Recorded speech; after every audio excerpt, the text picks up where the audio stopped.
And here we go with the next run. And here we go with Henry Schein. Actually, no. Henry Schein. There's no T in there. I mean, I assume that's how you say that. I can't imagine how else you pronounce that.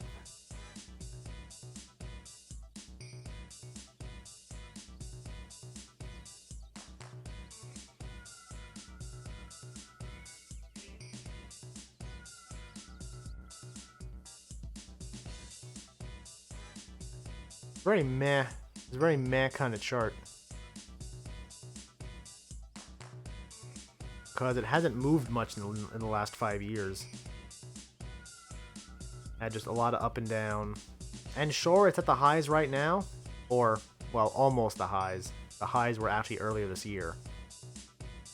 But you're talking about going from 58 to 78 in 5 years.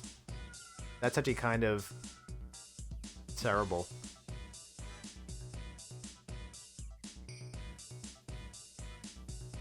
But tell you what, let's go see what these guys do.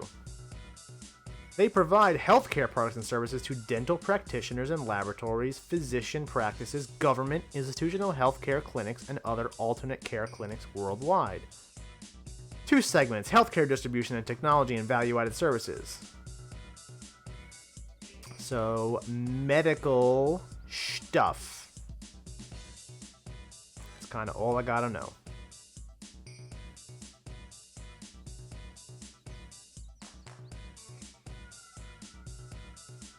They do have increasing year-over-year revenues, so that's something.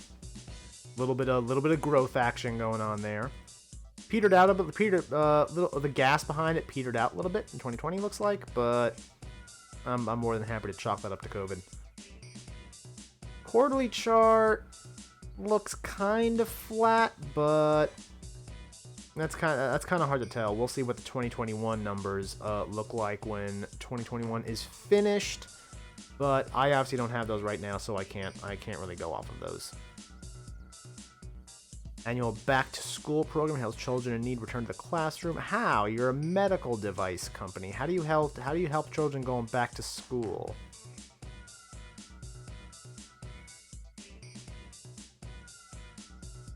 Team Schein members at... I assume that's how you pronounce that.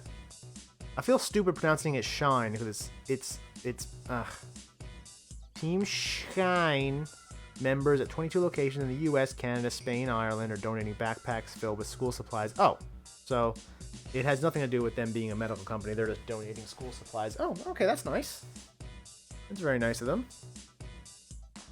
And actually, I noticed it said Ireland. Is that where they're based? No, they're U.S. based. Well, where were they founded? Founded in New York. Okay, why are they in Ireland then? Then I don't know. That seems kind of random to me, but whatever. And actually, hold on. I just saw something down here. This versus CNMD, which I believe is ConMed. I have actually done a speedrun of that before.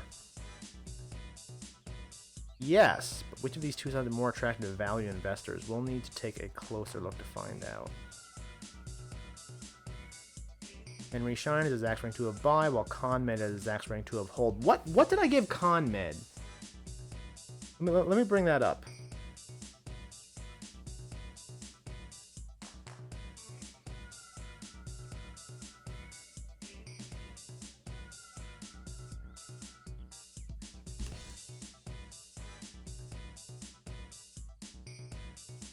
I gave it a sell on June 19th. Apparently I was not a fan.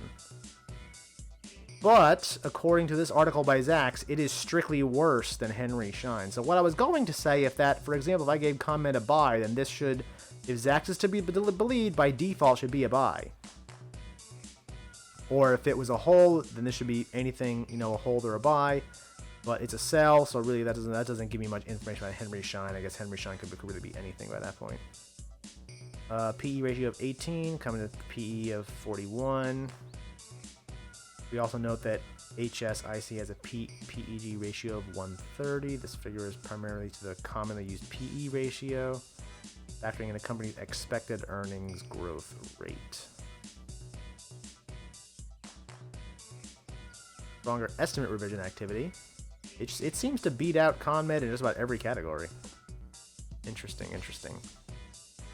Ooh, I only have 5 seconds left. Damn. Yeah. So you know, yeah.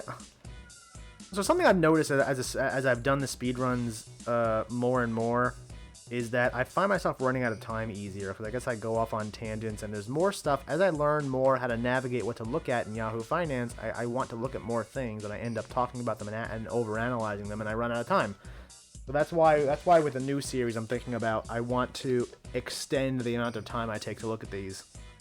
I think it makes sense, and you know, a few people have told me that I shouldn't sell myself short with just taking 5 minutes to look at things. So next series, a little preview of the next series, it'll probably be 10 minutes. I'm kind of thinking maybe 15 minutes. I'm not too sure yet, because like 10 is manageable. It's 15, and I want to put out, you know, however many videos and however many amount of time. That's asking a lot of time, but yeah, that's something I've noticed about the 5-minute limit recently, which is why I want to extend that in the new series. Anyway, sorry, going off on yet another tangent. A tangent talking about tangents.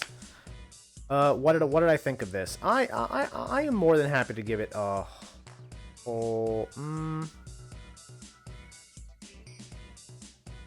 It did have year-over-year growth. Kind of stuck between buy and hold.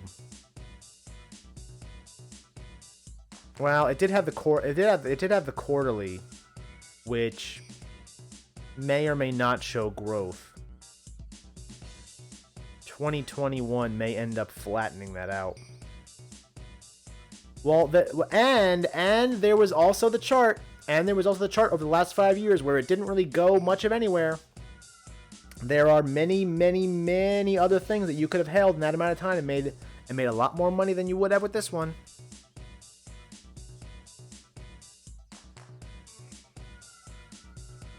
Yeah, I think I just talked myself into a hold. I just talked myself into a hold for HSIC, I think. I can even see an argument for sell, because it is pushing against that ceiling that it has established for the last 5 years. So I can even see an argument for a sell. In fact, now that I'm thinking about it more, I probably should have given it a sell. But tell you what, I'm comfortable with that hold for now. We'll see how that does.